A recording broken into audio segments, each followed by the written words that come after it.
રાજ્યસભાના સાંસદ મયંકભાઈ નાયકે મહેસાણા મામલતદાર કચેરીની મુલાકાત લીધી। મામલતદાર કચેરીમાં અરજદારોને પડતી હાલાકી મુદ્દે તપાસ કરી છે। છેલ્લા ઘણા સમયથી મામલતદાર કચેરીમાં વિવિધ કામ માટે અરજદારોની લાઈનો લાગે છે, ધક્કા પણ ખાવા પડે છે। આ પ્રકારની ફરિયાદો ઉઠી રહી છે અને તેને લઈ લોકોને મુશ્કેલી ન પડે અને લોકોનું કામ ઝડપથી થાય તે હેતુથી જ લોકો પાસેથી તેમણે માહિતી પણ મેળવી અધિકારીઓ ઝડપી કામ કરે એ પ્રકારનો આદેશ પણ આપવામાં આવ્યો છે।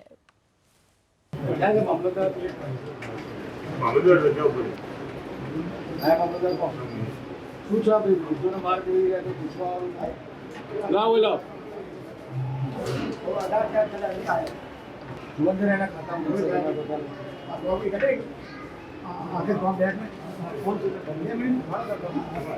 रे बेहो આપણે 2 મિનિટ બેહો मोहम्मद नहीं करे मोहम्मद नहीं करे પૈસા તો આયા છે ને एक क्या बड़ा ए दिन में जमा आ दिन में जमा नहीं करे એનું ફોર્મ ક્યાં फॉर्म भरे नहीं मैं खबर फॉर्म नहीं कराया અમારો હા એટલે સાહેબ આપણે ફોર્મ ફોન છે ભાઈ આ ટોપિક કરી આપવાની એટલે કે મને આ સાહેબ સીડી લીધી કે તમે પાછા મહેસાણા જાઓ પાછા બધા આધાર કાર્ડ એ નહીં આવ્યો हम क्यों निरादर रूप से આધાર કાર્ડ ખોવાઈ ગયું એ નવો કદાચ એ નહીં આવ્યો આ ગોમડાનું खजमो तो इतना फॉर्म भरे દીકરો મહેસાણા તાલુકો इसी पे भरा કરે કોણ જોયું છે આ છોકરી આપણ મોય આપણ બોલ જરા આડું કરાવ હા હું નામ કાકા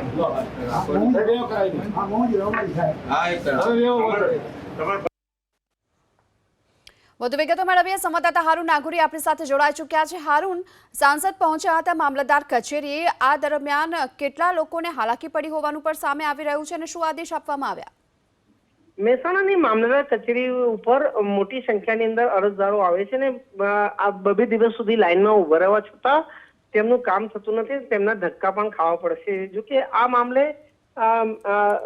રાજ્યસભાના સાંસદ ને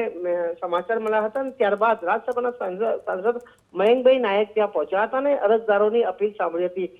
જે રીતે લોકોને ધક્કા ખાવા પડતા હતા, લોકોનું કામ ન થતું, તેને લઈને તેમની ફરિયાદ સાંભળી ત્યારબાદ અધિકારીઓને ખખડાયા હતા અને અધિકારીઓને તાત્કાલિક ધોરણે કામ કરવા આદેશ આપ્યા હતા। જો કે કેટલાક અરજદારો ત્યાં હતા, તેમને વાત સાંભળી હતી અને કયા કારણે તેમના કામો અટવાયા છે તે પણ જાણ્યું હતું। જે રીતે મામલતદાર કચેરીની અંદર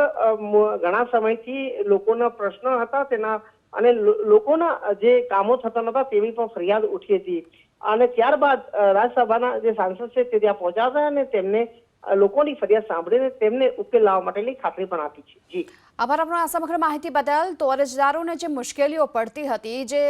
હાલ સવાલો બધા ઉઠી રહ્યા હતા, ફરિયાદો ઉઠી રહ્યા હતા, તેને લઈને જ સાંસદ અહીં પહોંચ્યા અને આ સાથે જ તેમણે